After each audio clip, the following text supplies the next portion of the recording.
আসসালামু আলাইকুম, welcome everyone. সবাইকে ওয়েলকাম, সবাইকে আসসালামু আলাইকুম। আশা করি তোমরা সবাই অনেক অনেক ভালো আছো।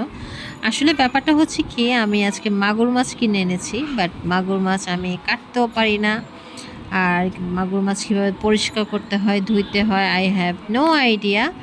তো আমি শেষ পর্যায়ে ইউটিউবে দেখলাম যে হাঁড়ি পাতিল মাজার যে মাজন, ওটা দিয়ে একজনে পরিষ্কার করলো। তো আমি ওইটাই ট্রাই করতেছি, দেখা যাক কি হয় আসলে। বাট এটা খুব ঝামেলার, খুবই ঝামেলার। মানে মাছটা আমার হাত থেকে বারবার ছুটে যাচ্ছিল, আমি ঠিক করে ধরতে পারতেছিলাম না, বারবার ছুটে যাচ্ছিল। খুবই ঝামেলার একটা